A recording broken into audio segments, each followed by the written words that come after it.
Hey, I'd like to welcome you to another episode of Mission Matters. My name is Adam Torres, and if you'd like to apply to be a guest in the show, just head on over to missionmatters.com and click on Be Our Guest to apply.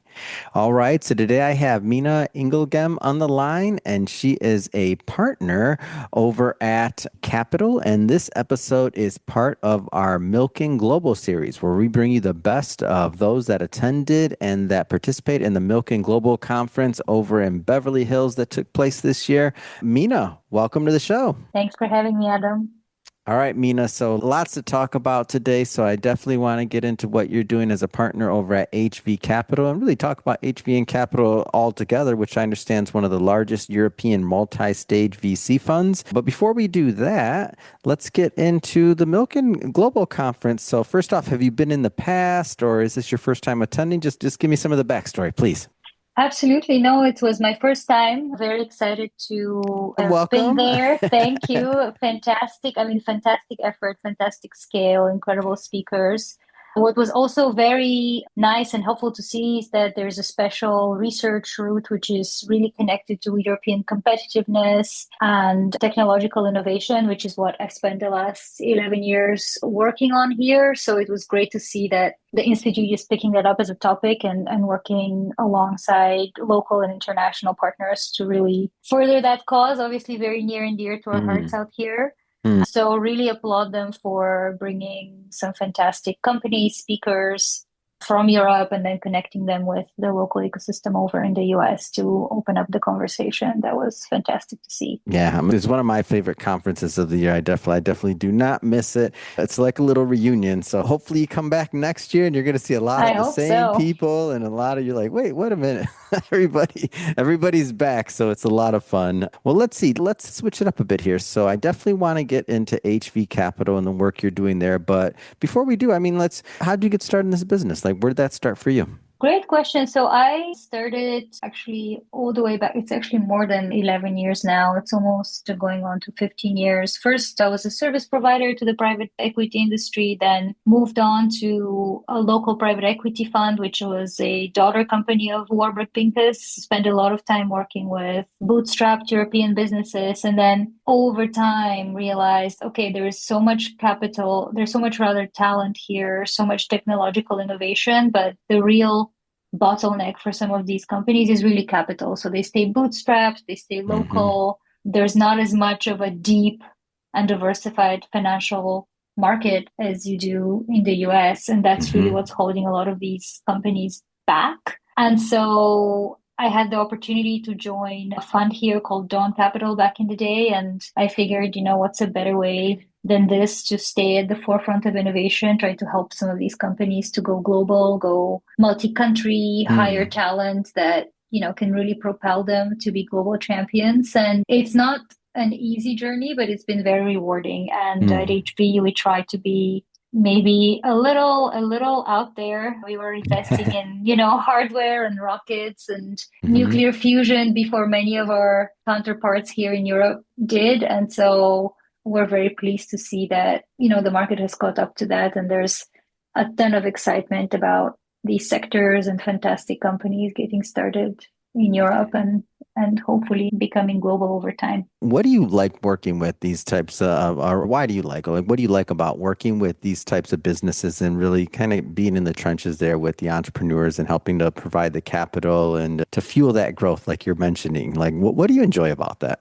It's a great question. I mean, I think there is no harder working person in this world than an entrepreneur who's starting their company, scaling it, hustling, figuring out how to solve all these problems. And other than maybe a working mom, I will put that in there. Maybe that's the only I other can't person speak that from comes that close. side, but I'll speak on the other one. Go for it. So they're so hardworking Mm. and, the best of them manage to be both humble and incredibly ambitious at the same time. Hmm. And, that's what we're here for. We're here to provide the means to fulfill that ambition and the means to propel them to what they want to achieve, which sometimes is crazy, but it's only crazy until you do it.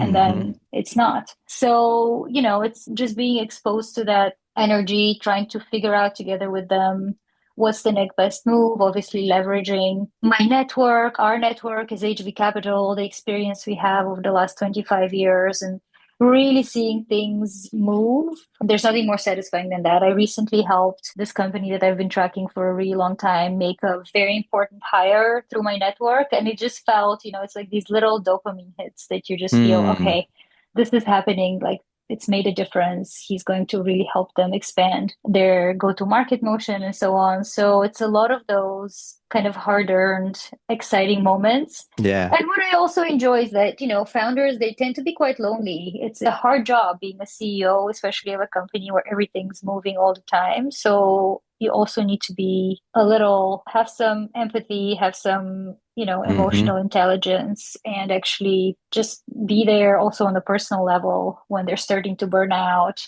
Like you wouldn't believe the things that founders struggle with. Like they'll pay themselves like no salary and then they'll be like, oh, I need like whatever.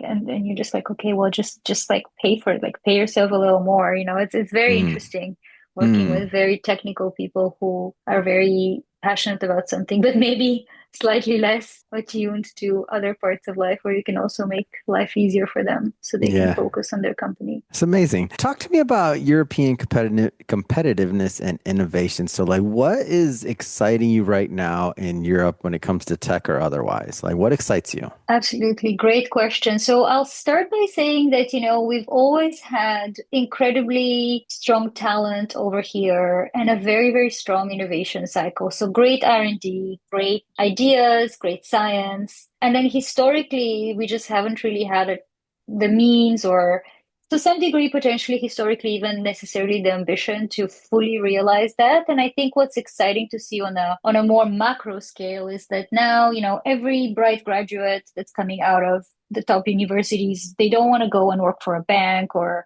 for, a Mm, consulting firm. They want to be in a startup, they want to start a startup. They want to work for some of these incredible scale ups that have come out in the last 10 years. So, overall, the energy has completely shifted on the sort of micro level. hmm. And the topics that are really delivering great excitement right now is probably more on the hardware and defense side. So, defense is a massive topic. There's obviously, for political reasons, but also for very practical reasons, a lot of spending that needs to go into that Hmm. category in the coming years. So, it's not just defense, it's also resilience, things like grid infrastructure, cybersecurity, and so on. So, these are very much topical. A second exciting space that we really like is around energy independence, energy costs, bringing that down. Hmm. Europe has extremely expensive energy. So there's a lot of exciting companies either looking at completely novel energy sources or better battery storage, better use of renewables and so on, trying to really bring that down. And then last but not least, there's been a lot of excitement here in more sort of deep tech, materials science, robotics, and biotech, some of these Hmm. more industries where we also have the local champions like ASML on the chip side. We've got obviously the big primes, we've got the big pharma companies that can also seed and be early partners for some of these startups and provide Hmm. sort of commercial guidance in the early days. And of course, I would be remiss to mention, not to mention AI. It's a huge part of what's Yeah. exciting, but I would say it's really applying AI to all of these topics that I've just described. So it's very much an applied AI market, vertical AI solving these problems rather than maybe what's obviously been an incredible success in the US, like the large language labs. In Europe, it's a lot more kind of applications of AI and maybe some of the more kind of physical applications of AI that are getting a lot of traction out here. Mm. You mentioned the next generation and them going out and wanting to be maybe a little bit more entrepreneurial. I find that so interesting. What do you attribute that to? Like, why do you think the change? Like, obviously Europe has lots of history compared to the United States. I'm just curious, what do you attribute some of that to? Yeah, absolutely. So I think the main reason is that we've had over the last maybe 15 years enough success cases and enough people putting back into the ecosystem that young people see what's possible. So we've had Mm. obviously Spotify is a global successful company, ASML I mentioned, Aura Rings out of Finland. We've had people like 11 Labs on the AI side, Path, maybe a bit older generation, but a very successful IPO. So I think there's just been obviously Legora on the legal AI side.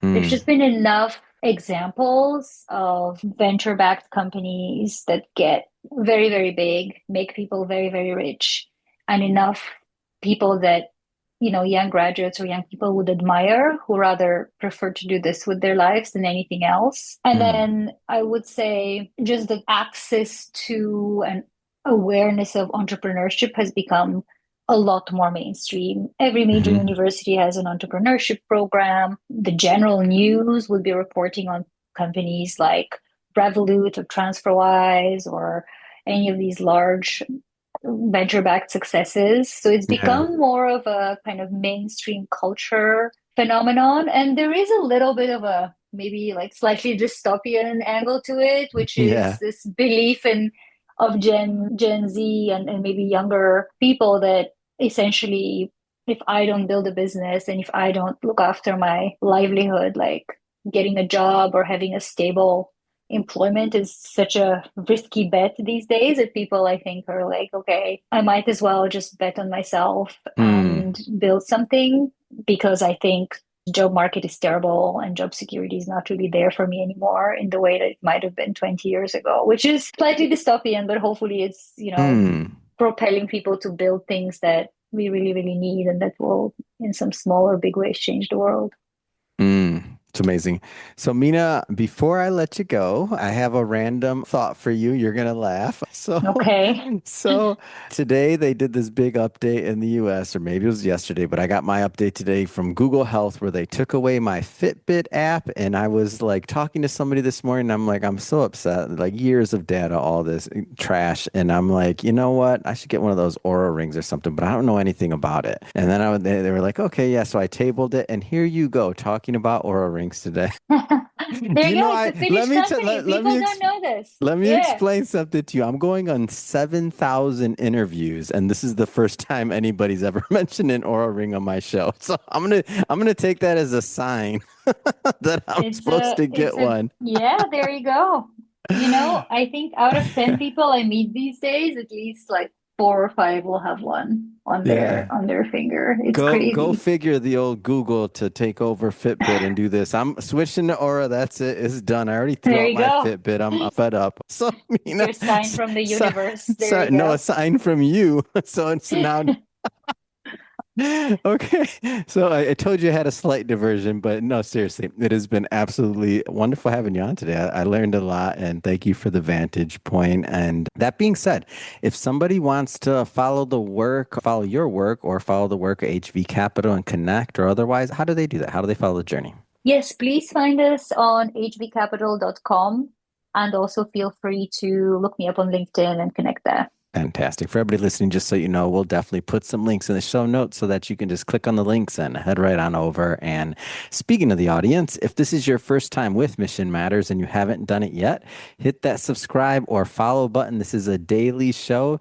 Yes, you heard me correct. Each and every day, we're bringing you new content, new ideas, and hopefully new inspiration to help you along the way in your journey as well. So hit that subscribe or follow button. And Mina, thanks again for coming on. Thank you.